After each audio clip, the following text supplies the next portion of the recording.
In this video, we're gonna talk about the spinal cord. You see the spinal cord running all the way down, starting from the foramen magnum superiorly and ending at the level of the lower end of the first lumbar vertebrae in adult male, in the middle or inferior margin of the second lumbar vertebrae in the female. In newborns and children, lower end of the spinal cord terminates at third lumbar vertebrae level. Spinal cord is surrounded by three membranes. Let's see them here from inside to outside. They are pia mater, then the arachnoidea mater, this means spider, and then this is the dura mater. Now, the dura mater spinalis has two layers. One is the inner layer or the meningeal layer, which continues inside the cranial cavity through the foramen magnum. And this external layer or the periosteal layer inside the vertebral canal actually forms the periosteum covering inside the vertebral canal. The space outside the dura mater, spinal dura mater, is the epithural space. Inside the epithural space, there is the internal vertebral plexus, venous plexus. The space under the dura mater is the subdural space. This is the subdural space. The space between the arachnoidea mater and the pia mater is the subarachnoid space through which cerebrospinal fluid circulates.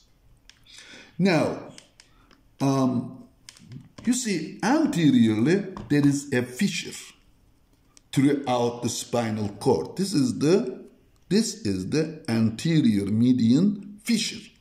By looking at this fissure, we can tell that this is the anterior of the spinal cord. Here is the posterior of the spinal cord. On the posterior aspect of the spinal cord, there is dorsal median sulcus. Here, this one. This is the posterolateral sulcus. Between two, there is the dorsal intermediate sulcus.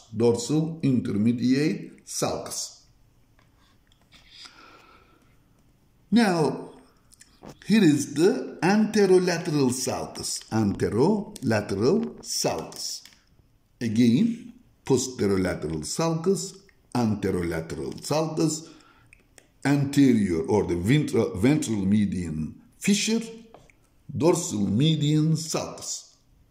This is the posterior or dorsal intermediate sulcus.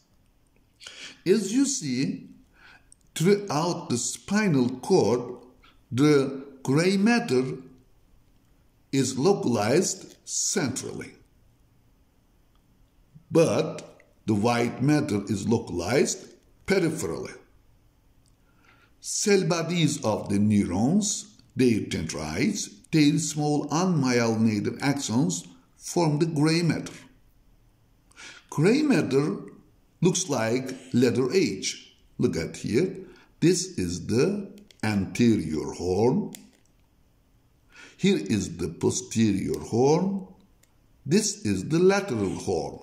Remember, lateral horn is not present throughout the spinal cord. We have lateral horn between the spinal segments T1 through L2, where we have the cell bodies of the preganglionic sympathetics. And also between the S2 and S4, you have the lateral horn, in which you have the cell bodies of the preganglionic parasympathetics.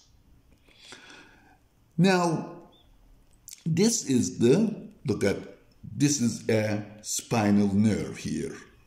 So the trunk of the spinal nerve. So the spinal nerve is formed when the ventral root merges with the dorsal root. The ventral root is formed by the motor fibers. Their cell bodies locate inside the anterior horn. The dorsal root contains sensory fibers. Their cell bodies reside inside the dorsal root ganglion or the spinal ganglion. And central processes of the pseudo-unipolar neuron, remember, inside the spinal ganglion, we have the pseudo-unipolar neurons. Their central process enter the spinal cord through the posterolateral sulcus. And in the ventral root, the nerve fibers. Now note that when I say nerve fibers, I am talking about the neurons, right? Neurons.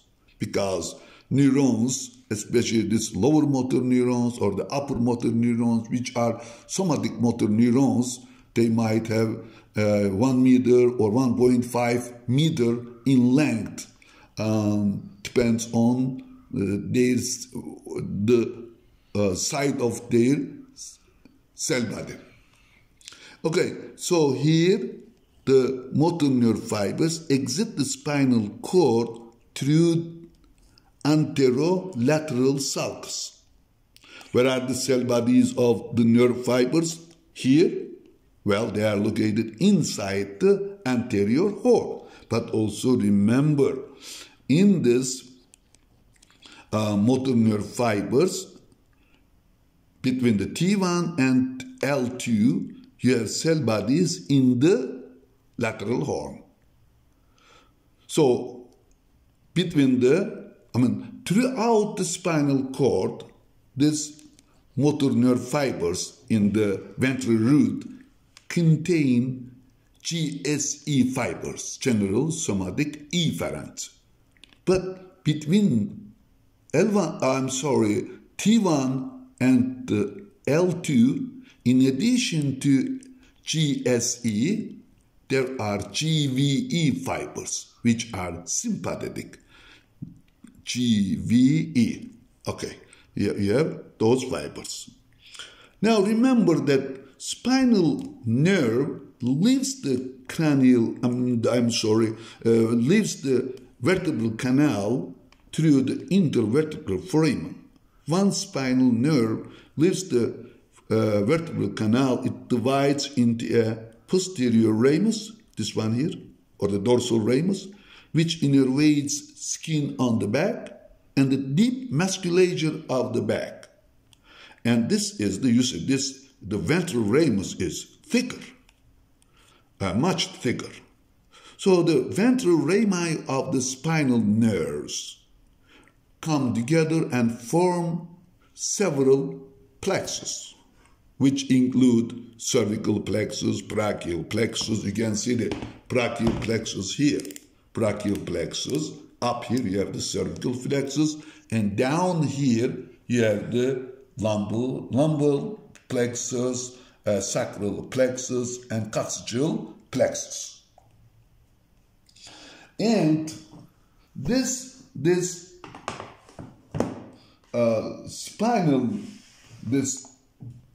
anterior rami or the ventral rami innervates the entire musculature of upper lower extremities, musculature on the ventral and lateral aspects of the body. They also innervates the skin, entire skin over the upper and lower extremities, and also the skin over the anterior and lateral aspects of the body. You see a structure here. This is the wide ramus communicantus. Wide ramus communicantus. Well, this is formed by the preganglionic sympathetics. Let me explain you how. Between the T1 and L2, there are preganglionic sympathetic nerve fibers inside the spinal nerves. These preganglionic sympathetic nerve fibers leave the spinal nerve as wide ramus communicantus and synapse in the paravertebral ganglia. Well, they may not synapse. If they do not synapse, they pass through the paravertebral ganglion and become the splanchnic nerve. But if they synapse, they either synapse at the level they enter the paravertebral ganglia, or they ascend, descend. Let me show you them here. Look at this. These are the paravertebral ganglia inside the spinal nerves. Between the T1 and the L2, there are preganglionic sympathetic nerve fibers which travel with the spinal nerve, and then once they get closer to paravertebral ganglia, which are located on both sides of the vertebral column, as you see here, that preganglionic sympathetics leave this spinal nerve and becomes the wide ramus communicantus. And if this preganglionic sympathetic synapse in this paravertebral ganglia, they synapse whether at the same level that preganglionic sympathetics enter the ganglion, or ascend or descend a couple of segments, then synapse. By this way, this paravertebral ganglia are connected each other. That's how we end up with the sympathetic. The name or the term sympathetic means connected together. So these fibers here are the preganglionic sympathetic nerve fibers interconnecting paravertebral ganglia.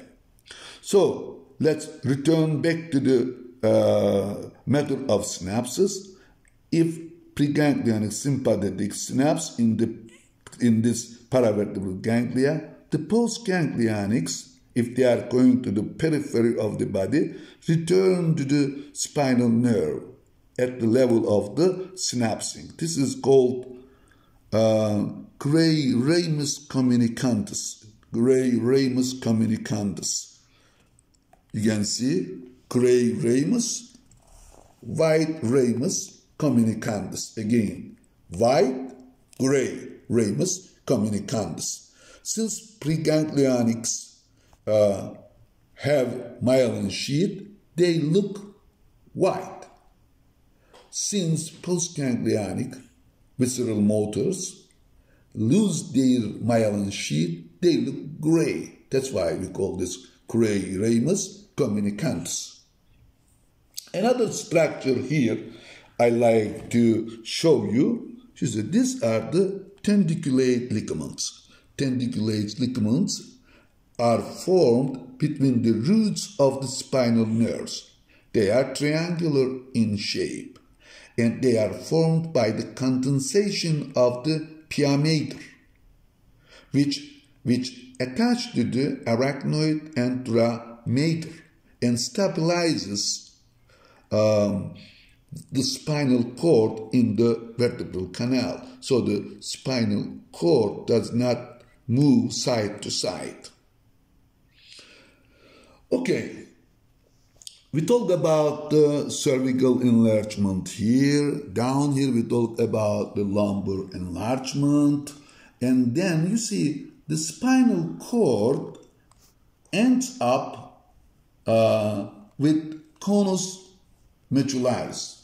conus medullaris, as its names indicates, in a conus looks like looks like having a shape of conus, so the conus medullaris. Another term we use here, we define here, is the cauda equina.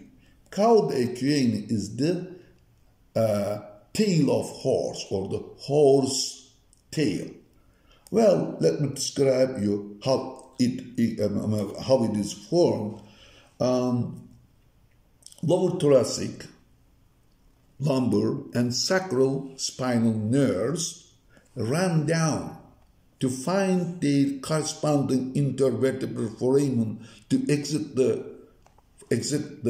vertebral canal. So this lower thoracic, lumbar, sacral spinal nerves run down around the conus medullaris, and they form the shape of tail of horse. That's why we call this cauda equina. And let me show you the nerves here. You see, this is the subcostal nerve. Subcostal nerve. Before going further, let me talk a little bit about the spinal nerves. In the cervical region, we have 7 cervical vertebrae, but 8 cervical spinal nerves. In the thoracic region, 12. In the lumbar, sacral, in the 5 in the lumbar, 5 in the sacral regions, and 1 in the coccygeal regions. And the spinal nerves, the thoracic spinal nerves, they run between the ribs or the costa. That's why these thoracic spinal nerves are called interthoracic nerves. But the last one runs under the 12th rib, so it's called the subcostal nerve. Then look at this, is the iliohypogastric nerve. This is the ilioinguinal nerve. Well, it may become harder for you to remember which is hypogastric with its ilioinguinal. Well, in the alphabet, the H comes before the I, right? So you can say this is the iliohypogastric, this is the ilioinguinal nerve. Then on the side, this is the iliohypogastric, ilioinguinal nerve. Now this nerve. This is the genitofemoral nerve, which has 2 branches. This is the femoral branch. This is the genital branch. Genital branch enters the inguinal canal, runs inside the funiculus spermaticus, or run part of the funiculus spermaticus. And then this nerve is the lateral femoral cutaneous nerve, supplying to the skin on the lateral aspect of the thigh. And then this is the femoral nerve. Femoral nerve. This is the femoral nerve.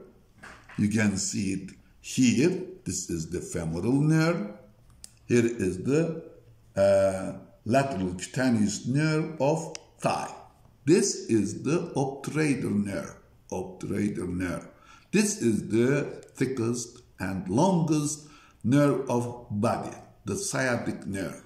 Now this is the pudendal nerve, which innervates the muscles of perineum and also innervates the external genitalia, both male and female. Let me talk about here. Let me review the funiculus.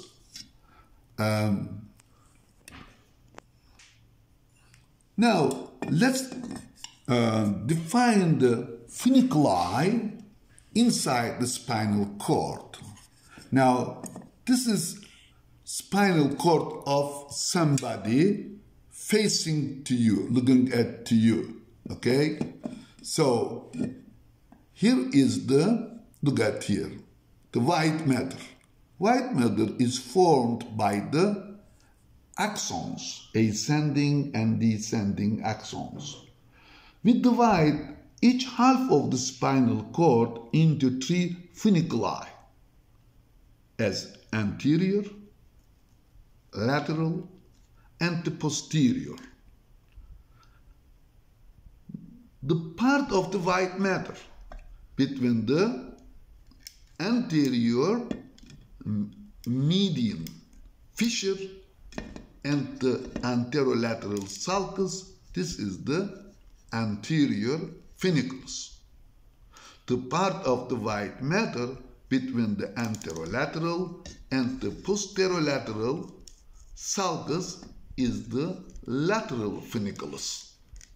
You see, you have the lateral funiculus here. You have the anterior funiculus on this half as well. Or remember, our central nervous system or our nervous system has bilateral symmetry. And then look at here.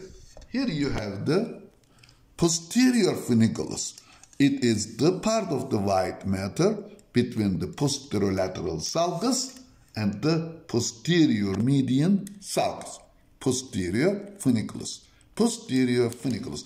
Inside the posterior funiculus, there is only ascending pathway, or the sensory afferent pathway. By contrast, inside the lateral and anterior funiculi, there are both descending and ascending pathways. Now, I know that this will be part of the cranial nerves, but we have nice cranial nerves to study here. Remember, we number the cranial nerves from anterior to the posterior based on their exit or entrance to the brain stem. Now, this one is the olfactory nerve, olfactory bulb, olfactory tract. This is the optic nerve, optic chiasm, optic tract. Then, look at this one here. This is the oculomotor nerve, third cranial nerve. And then look at this one here. There's a little nerve here coming from the posterior aspect of the brain stem. That is the trochlear nerve, the fourth cranial nerve. On the lateral surface of the pons, there is the trigeminal nerve, which is right here, trigeminal nerve. Then you have this nerve. This is the sixth cranial nerve, the abducens nerve. Abducens nerve. And then here you have the facial nerve, vestibulocochlear nerve, vestibulocochlear nerve. Then down here you have the glossopharyngeal nerve, vagus, glossopharyngeal nerve, vagus nerve, and the spinal accessory nerve. This is the hypoglossal nerve, hypoglossal nerve. Let me show you something here. Glossopharyngeal nerve, vagus nerve, accessory nerve leave the cranial cavity through the jugular foramen. Jugular foramen. What you see here, this is the spinal part of the accessory nerve. You can see that. So the spinal root or the external root of the accessory nerve arises from the first fifth anterior horn of the spinal cord, the spinal root. And this spinal root enters the cranial cavity through the foramen magnum and then this accessory nerve has a cranial part originating from the lower part of the ambiguous nucleus. So this cranial part and the spinal part join together and form the trunk of the accessory nerve. Then the cranial part joins the vagus, and the spinal part innervates two muscles, which are the sternocleidomastoid muscle and trapezius muscle. You see, this one here is the phrenic nerve, which arises from C3, C4, C5, which keeps diaphragm alive. And here you see these are the paravertebral ganglia. Paravertebral ganglia. The number of the paravertebral ganglia equals to the number of the spinal cord. Segments of the spinal cord. But in the cervical region, originally there are 8 paravertebral ganglia, but they join each other and becomes 3 cervical ganglia. This is the superior cervical ganglion, middle cervical ganglion. This is the cervicothoracic ganglion. Here is the inferior cervical ganglion, generally merges with the first thoracic ganglion, and it's called ganglion stellatum, or the cervicothoracic ganglion. This is the rule. It is the rule that the sympathetics going to the head region synapse in this ganglion, the superior cervical ganglion.